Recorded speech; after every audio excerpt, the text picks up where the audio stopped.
Hello and welcome. I am the Restless Kaiser. I'm Johnny B. But together we are Modelling for Advantage.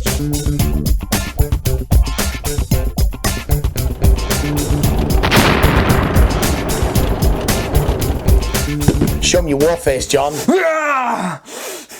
Nice.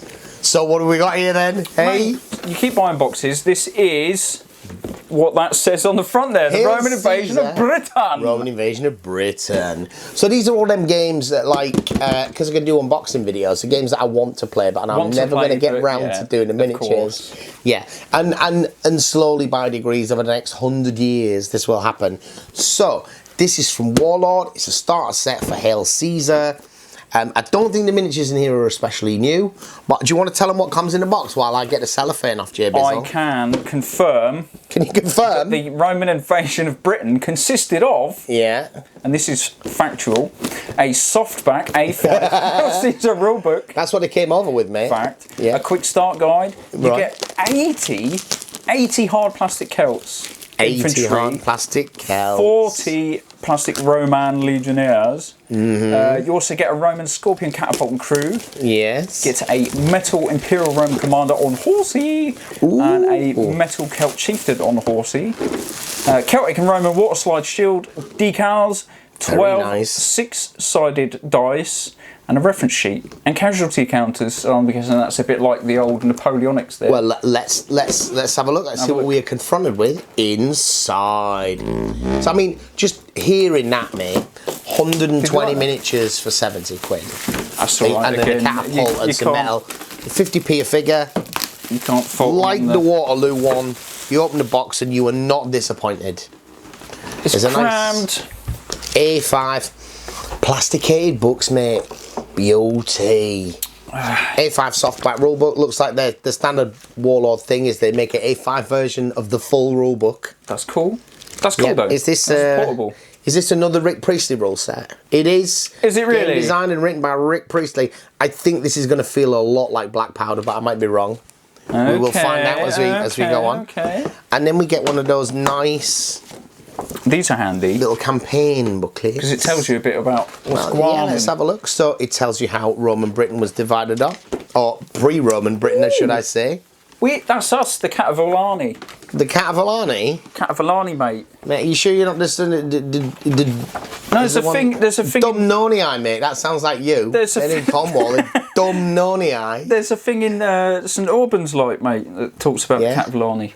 We Yorkshiremen are mostly Brigantes, and they were the most powerful tribe. Oh, you're up there. Way up there, mate. You know, the north, it's up. That's past.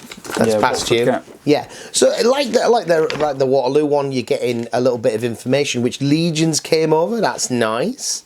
Yeah. This is cool. I like this. Yeah. We get is that the 9th? The Hispania. Yeah, that's the one that went missing north of the wall. Ooh, I don't think we had this in the Waterloo one, did we? I don't recall seeing a double spread illustration, giving you the feel for it. This is about people in their pyjamas fighting Romans. Fact. That is how it goes. Oh, really nice stuff. And then that dude there just sort of, he realised what he did wrong. Well, the one who got killed? He's looking and he's like, I made the wrong choice. He made the wrong choice. Mate, he's been stabbed in the chest. That's no good, is it? Grim back then. Quick reference, Doofer. Quick reference. So the box toppers were interested in the one we had before. Same again, yeah. Dead dudes. Yeah. Oh, have you got loads of dead? Oh. Mate, dead Romans. Of actual miniatures by the looks of it. Where are the Romans? Oh, they're on that side. The Romans are on the short side. Obviously, you need less dead Romans than you do. They're not as big as the Napoleon. I don't feel it. It's just a marker. But it's another quick reference sheet. That's nice. Which is handy. We've got them chunky Warlord dice that we've been getting. They're really teeny tiny. Oh, yeah, I mean, they're all they do you the job, right? Yeah. I think including some cheap dice in a starter set is not a bad thing. It's not a bad thing. You kind of need them to play. If you can, it's a genuine starter set. So we got that. Mine was packed by Mirella. Thank you, Mirella. It was also packed by Mirella. So this is what you're confronted with in the top of the box. All sprues. This is solid. There's a lot of sprue here. That's right. Shall we just have a quick sift through what it is that we've got here, John? Top of the batch, mate. Sprue-wise. Sprue-wise? What do you want to start? Or shall we get these little gumpy bits out of the way? Get these little gumpy bits out. We're going to talk about the metal. So there's your two commanders. The Celt dude and the Roman dude. I've got a handwritten note in here. Oh. That says fan. But it's packed by Katrina on there. Oh. So these might have been Roman invasion of Britain, lead free. So one Roman. Mine was done by Chuck. Thanks, Chuck. And one. So these Warlord's metal is all right, you know. I think. You reckon Warlord metal is all right? I mean, it's metal and stuff. Yeah. Tip these out. Your Roman dude's all just like, oh. Is he? Yeah, yeah. I'm just looking at horses. Whereas your Celtic dude's got an entirely separate head. And he's got a winged lid, mate. Check the helmet. Oh, cool. He's got like, whoosh, I'm flying. Like Thor helmet, mate. Yeah, full helmet. He's going for it. Thor helmet. Thor helmet. Absolutely. Right. So looking at these horses are always a bit of a problem. Difficult to scale. These are not heroic scaled miniatures for sure. Looking at these horses, these are quite small for horses, and even the guys, they're 25 mil. They might even be 28, but they're not. That's all right. I don't think these guys are as big as those Napoleonics we just looked at. No. You know, but you know, that's. I think that these are fairly old sprues. Old sprues, yeah, old models. Yeah, he's like the detail is nice. Did I live the thing in the what's it? Exactly, French or something. But I like a commander on a horse. In the Napoleonic one, we got a dude on foot. Yes, we did. One with an umbrella and the one without. With the guy on a horse, it looks like he's in charge. Right. Right then, where are you starting? I got Romans in it. Romans, mate. Okay. So, made in England by Renedra. I just saw that. Imperial Roman Command. Has he got a... Is that what you've got written? Yeah, so this is a 12-year-old. Is it the Command one you've got? There? Looking at the side? Because there's more than one type. There is more than one type here. Yes, it is, yeah. It's the Roman Commander's the first one I've got. So, fun fact, isn't it, John? Here. Fun fact. I've seen this somewhere before. It's what standard. Are they called? Vexillas? Oh, they're called standards, something. Mate. Just a banner. Well, I got one of these on an Ultramarine light because it's cool. Yeah. And I've had one of these kits before. 2008 though, that's... Right, 12-year-old plastic sprue. Look, I think the detail on this is solid. Yeah, it's still good. So the armour that the command sprue was wearing, so I'm looking at this... Got some chainmail on there. We've got mail, and then we've got what's it called? Lorica segmentati is the main... Like if you turn the sprue upside down, it's another 5 dudes. The main dudes, yeah. Yeah. There's 10 dudes on this sprue. So this is, did it say early Imperial Roman? Imperial Roman. Right. So these are that sort of middling period. Your Republican Roman army is very different. I think your Caesarian army, post Marius, I think they're all wearing the Brigandine type armour. The what's it called? The Lorica segmentati. And by this period, the chainmail is much more common, I think. That's clever how they do that, though. Because it's pretty much exactly the same sprue as the normal... The normal Roman sprue. Yeah, it's just the top half is different. Yeah, that segment there. So how many have we got? So 10, I'm guessing there should be 4 sprues, right? 4 sprues makes 14 Romans. 4 sprues. For the infantry. One of which is the command. One of which is the command. So yeah, the infantry. So these guys are mostly they got their Parlem, they got their Gladius, and they've got that Lorica segmentati. But on the command sprue, then talking about the things that are different, you've got this amazing horn. Yep. And you've got the wolf skin. I love those. Yeah. The wolf skins. Now, interestingly though, these are all legionaries. They're not light infantry. But I don't know the wolf thing.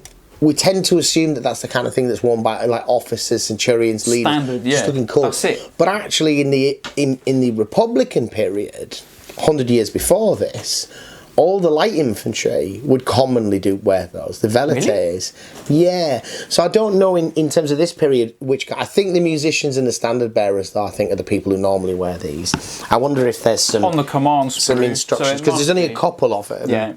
Yeah, rather than the officers, I think it's more of a musician and standard bearer type thing. Free bit of cardboard there. And the fact that they don't just wear the pelt, they have the The wolf head. Yeah, they've got his little nose. Snout and everything. Not on their noses. Yeah. But over the Is top. there anything else unique about this? You get the massive horn. I'm not sure there is. Oh, you've got the command staff.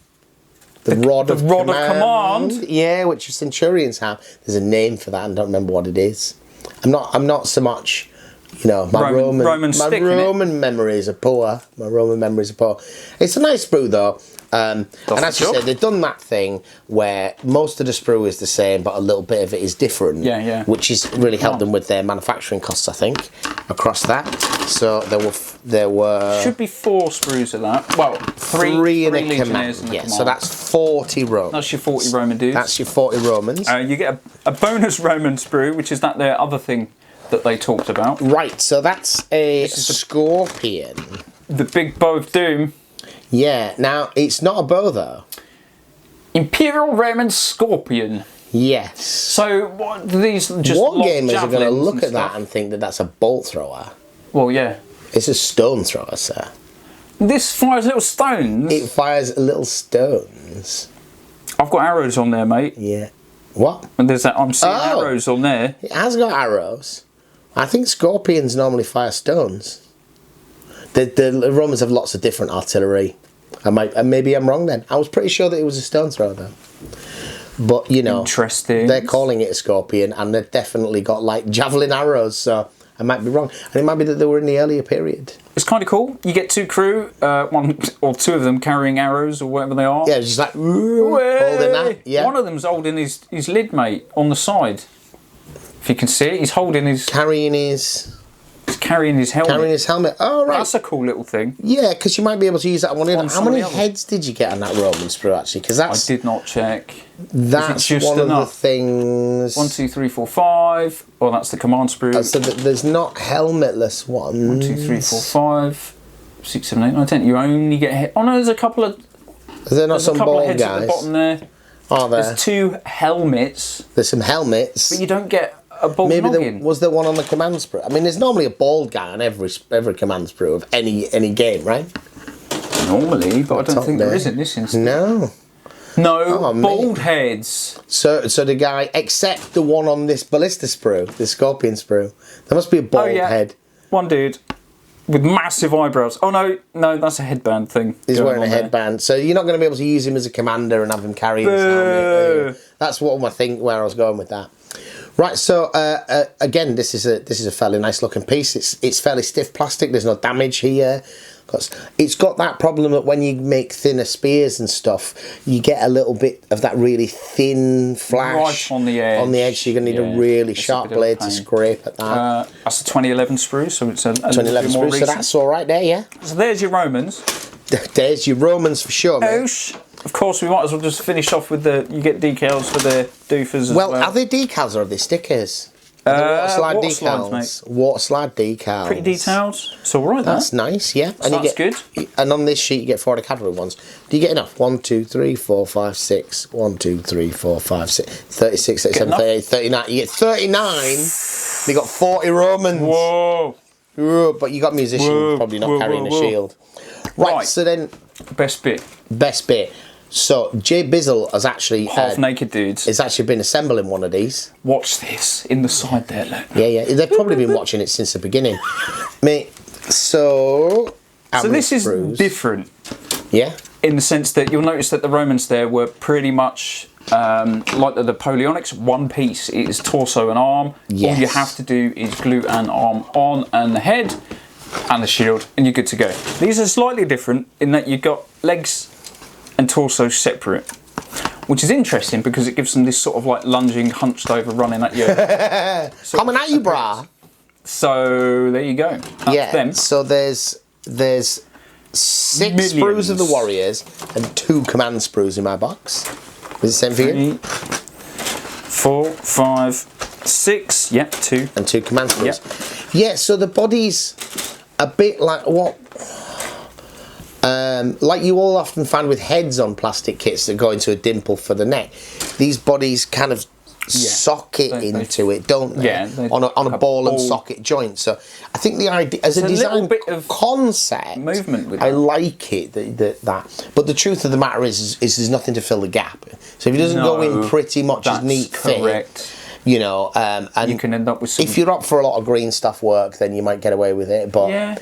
But it is a solid attempt to provide some variety, and at least you can match different torsos with different trousers. Yeah, you can really mix up, especially so these are all barbarians, right? So you want it all mixed up. Yeah, so they're all the same, but they all want to be different. Yeah, same. 1, 2, 3, 4, 5, 6, 7, 8, 9, 10 legs. 2, 3, 4, 5, 6, 7, 8, 9, 10 bodies. Okay. Yeah, so there's no wastage on this sprue. Just spin them around. You get shields, you get a whole bunch of heads, which looks to be more than 10. 1, 2, 3. Although some of them are just empty helmets, presumably for throwing on the floor. 10, 11, 12. I'm not seeing any empty helmets. In the middle where the helmets are. Not if you turn them around. They got faces. Oh, they're going the other way. They're back to front on the sprue. I don't know how they've done that, but yeah. They're back to front on the sprue. How's that worked out? But yeah, so you've got loads of different heads. Oh, because of the way the necks work. The necks are like flat at the face of the neck and tapered behind. Oh yeah. And that's how their heads fit. Now that is a bit odd. Yeah. But that presumably that might give them the height they need for the longer beards and stuff without interfering to the... You'll notice a lot of them are sort of like lunging forward, so I think that helps with the beardage issue as well. They might be a bit long neck, these guys. Long necky. So if there's a shame about this sprue, I guess it's the fact that there's a lot of them are holding swords. Yes. And in a lot of games, that's going to... If you've got a game that just says like warband, then you're fine. But if it wants to make a distinction between spear-armed, javelin-armed and sword-armed units, you're then going to end up with a lot of guys that are quite the same. So like there's some of these poses, like these two here, seeing the guys with the swords. Yes. That looks like quite a static pose to put on. Yes, calling them out, mate. Yeah, you can't have many of these guys in the same regiment without them being noticeably the same. Some of them have got open hands, though, I've noticed. The swordsman that you're saying there. So I think they're intended to hold... The spare spears. Yeah, some of them might have spears, some of them might have shields. You know, so you've got a little bit of flexibility there. But in a lot of games, this is just going to be warband. Glue them together however you want. Mash them together. Just mash them together, yeah. And then you've got this whole bunch of separate weapons for us. So you've got some different types of daggers, some scabbards, some longer, and some throwing spears, some shields. There's also not enough shields for everyone to have a shield. And then one which has got 2 spears / javelins. I don't think anybody in their right mind goes to war without a shield in this period. Perhaps they weren't of the right mind. I think you're really scraping a barrel if you didn't bring a shield. I mean, it's fundamentally a bit of wood with some leather strapped to the back of it, right? And it does a very important set of work for you. And then onto the command sprue. So it's the same... but different, isn't it? It's just the very top. It is almost the same but different. But there's one key feature that there's missing on that command sprue. Heads. And that is heads. Well, no, but it does have some heads, John. If you look at the bottom, it does have heads, but there's some heads. They're not your own head. I bought someone else's heads. Chopped off heads. Mate, how can you not want that in your life? Someone else's head. They're probably... It's not going to focus. But they are grim, You're going to do some stills, though, mate. Do some stills. I'm going to do some stills. All right, yeah. So... Wow. So... What's that little birdie thing? What little birdie thing we're talking about here? Right beside the heads, you've got like a little... It'd be some kind of fetish, isn't it, mate? It's some kind of charm or whatever. I love the Celtic banners. You love the Celtic... Oh, the pig on a stick. The boar and the whatever that is. Deer. So, what do you know, John? Tell me about Caesar's invasion. It's not Caesar's invasion. Is it not? No. This is Claudius's actual invasion.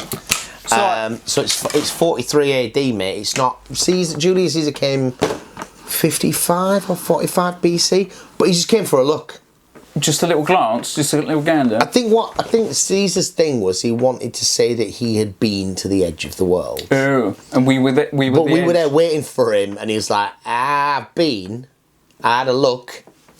It's like, it wasn't worth it.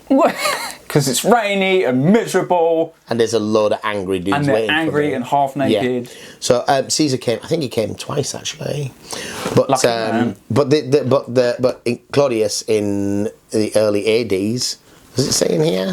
I thought I'd seen that. Claudius's War. Claudius's War. Was it like 45 AD or something like that? Looking for numbers, mate. Actually invades and then stations 3 legions here. 43 AD. There you go. It's on the back of the box. Skittish. Yeah. 43 AD. So why have they stationed dudes here? Because I thought Britain was like forlorn hope. There's nothing here. Why were they here? Yeah, but that's kind of a very Victorian old history perception of how how historically the world perceived itself. Why did the Romans come here if it was a dump, if it was a shithole? And the answer is it wasn't a dump and it wasn't a shithole. No, there was, and right through the medieval period, the wool trade coming out of Britain and the copper and tin trade especially was a very big deal. There's a lot of money here. So it was worth hanging about. Yeah, absolutely. And do you know how the Romans took over? Do you know the story, John? How it goes? They come over, right? And got some dude and beat up the dudes and made a wall and stuff. Well, in the best traditions of empire, you can turn up and fight everybody and kill them. Or... which is hard work and you get through a lot of dudes that way and it's expensive. Or you can just do it a little bit at a time. So like most empires, the Roman Empire, they weren't interested in taking over the world. They were just interested in taking over the bit that was next to the bit they already had. Right. But inevitably, then there's another bit. There's a new bit that's next to the bit they've already got. Yeah, and if you see in here, like the bit about the British tribes, so they don't do it all in one go. They form various alliances and treaties with different British tribes. Well, it is because the British tribes realised after a generation, like in Germany before and like in Spain before that, the Romans are just con merchants. They give you lots of money up front to sign treaties with them, but then they come and take your children and your resources and your manpower. Watching a documentary about them German dude bros. German dude bros. A bloke called Arminius, innit? Arminius, yeah. So I'm guessing it was a similar thing there. It's portrayed that there's peace. There is peace with the Romans. Pax Romana, mate. But the dude changes, the Roman dude changes to a new bloke and he's like, right, I want double tribute. Give me your grain, give me your cows, give me your goats, give me everything. Now, and your children for the army. Yeah, and I want a couple of children as well. Yeah. And they're like, but we've got peace and this is like, the parents are like, no, this is a new bloke now in charge. Yeah, new deal. So I'm guessing it was a lot like that everywhere they went. So Boadicea and Boadicea's rebellion. Yeah? One of England's most famous freedom fighters. She was cool. Well, she famously, was strangled to death or something by a Roman soldier. It's not the best way to go, It's not the best way to go. Yeah, I come across that a few times. Like, if you really, really want to, like, assassinate somebody grimly, you think all these glamorous, things like crucifixion, then being strangled in a cell by a random soldier is pretty grim. Yeah, that's not the best way That's what they reckon happened to the guy in Gaul. Is it Vercingetorix? The Asterix and Obelix. Yeah, the Asterix story guy, yeah. And I don't know whether that's what happens to Boadicea. But essentially, she's part of this. Her rebellion comes about because of the way that the Romans deal with tribal client kingdoms. Is her husband agrees to leave half of his kingdom to Rome and half of it to her two daughters. And he's had a good and prosperous life because of this arrangement with Rome and not really thinking through the consequences in the long term. But he dies relatively young, his young wife Boadicea. Romans turn up and is like, oh, it's just a woman in charge, then we'll have it all, thanks. And then they like rape her daughters and stuff. And then she's like, I'm proper angry now. I was well vexed, mate. And she went out there. And she went out there and needs to persuade the other British tribes that this is what's going to happen to them. Because the thing with Roman peace is it's about giving a lot of money to the political leaders of the current generation. The right ones. To own the territory over the next 25 years. After they've lost the will to resist and they've been partially Romanised and so forth. Very easy. Yeah, so that's kind of what this set is about. But these are Celts. These can be Gauls. These can be Britons. Arguably, they could be Germans. I think the Germans tend to dress a little bit differently, but probably not that different in this period. So it's quite versatile then. Yeah, I think. I mean, the standards and the motifs wouldn't work. So I'm interested in doing this, but this would be about doing not skirmish games. This is like full bigger action. Romance. I'd actually prefer to do Caesar's campaigns in Gaul. Okay. We know a lot about Caesar's wars in Gaul because he wrote a book about it because he wanted to be famous. My time in Gaul. Like, while I was in Gaul, I did all these amazing things, mate. About Julius Caesar. Anyway, we're not quite finished with the box, though, is it? You get the shield. There's going to be plenty spare on this, right? Because you only get 4 shields. So one of these could have dealt with all the shields you get for you only get 4 shields per 10 guys. So you've got millions. I wonder if you buy the separate kit, whether that's the case. I mean, not having a shield, mate. That's grim. But that's it. 80 of them bad boys. We get the dimple. Oh, so this riveted is the same Warlord infantry base, 40 by 40. Yep. So you got a basic convention like old scale GW. You know, 20 mil by 20 mil for a regular guy. Got some round ones. They will be for your mounted commanders. Yeah. And then I got a little weeny bit of MDF. That must be for the Scorpion. Yeah. Mate, 125 or so miniatures. Rulebook. Campaign setting. Decals. Yeah. The option to fight Caesar's Gallic Wars. Is totally what I'll be doing, by the way, with these. Yeah. The Roman invasion of Britain. Yeah, with force. If you're going to fight ancient Britons, you want chariots. Yeah. We had light chariots, and that was what was distinctive about our fighting style. There's a problem I have with chariots, though, to be honest. Chariots as a technology, they fundamentally predate horseback riding. That's why chariots become a thing. Really? Well, you can tie a horse to something, whether it wants to pull it or not. But sitting on its back, do you know what I mean? Right. That's a different level of skill and training. I mean, you're talking about like Bronze Age now, but that's chariots become into preeminence because they're a lot better than being on foot. Weren't the Brits like surfing the horses though, like two horses, and then they're like? This you've been watching documentaries again, haven't you, John? Possibly. Yeah, like Legolas. Yeah. Yeah.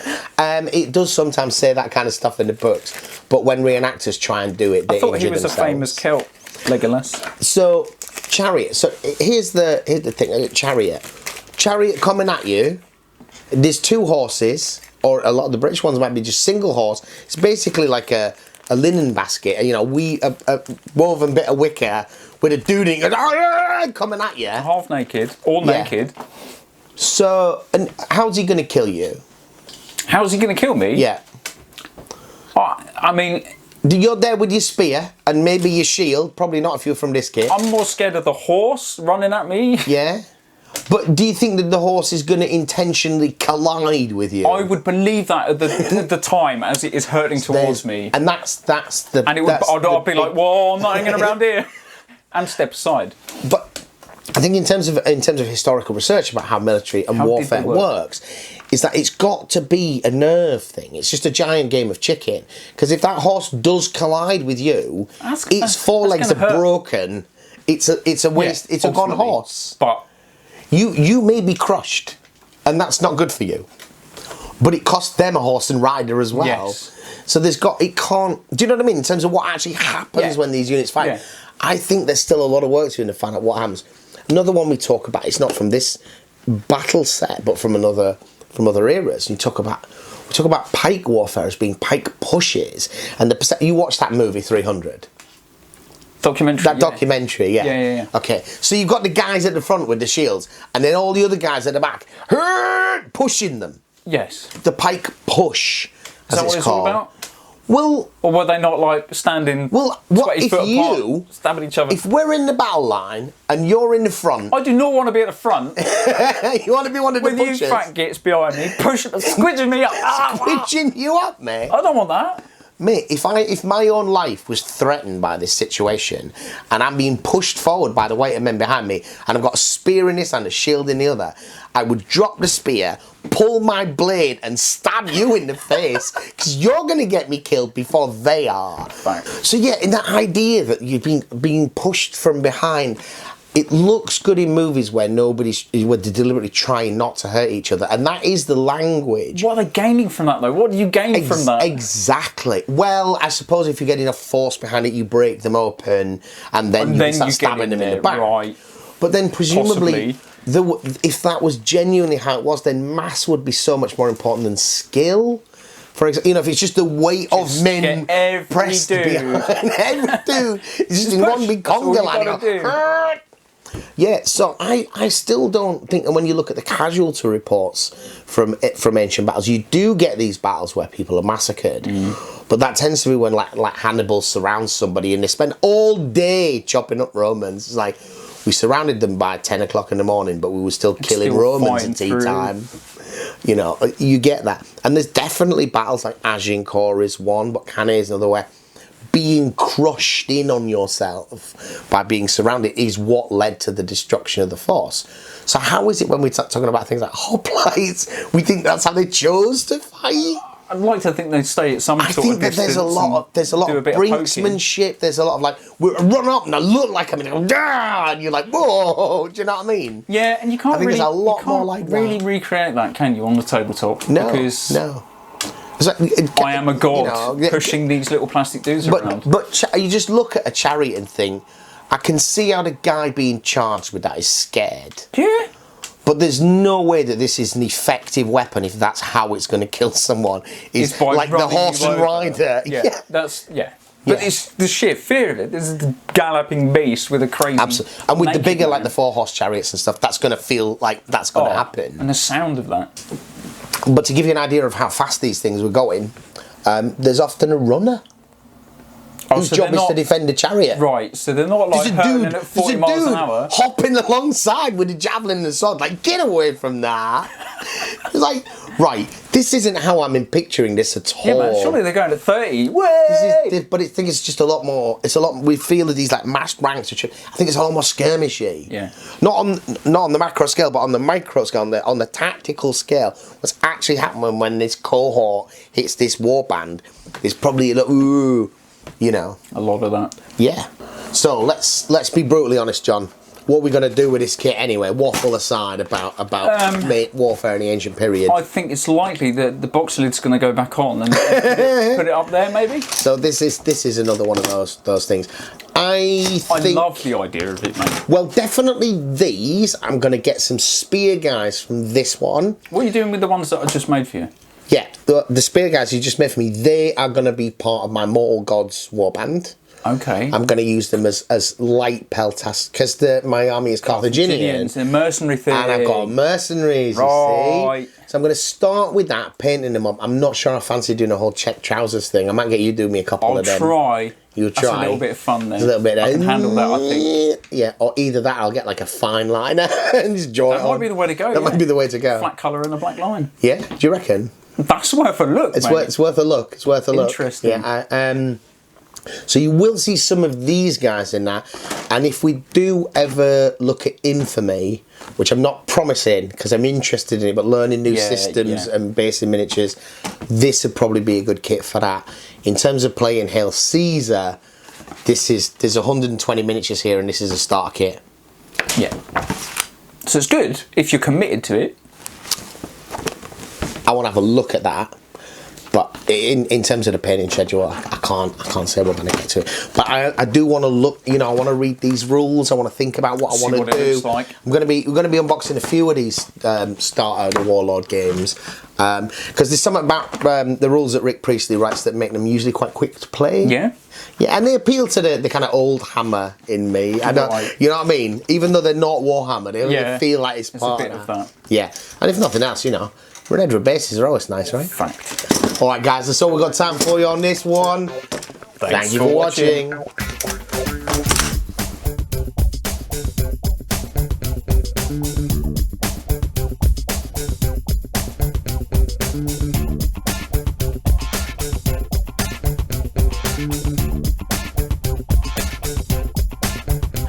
If you enjoyed what you'd seen, why don't you come check us out on modelingforadvantage.co.uk. There's loads of different ways you can support the channel over there, including merch, that kind of stuff.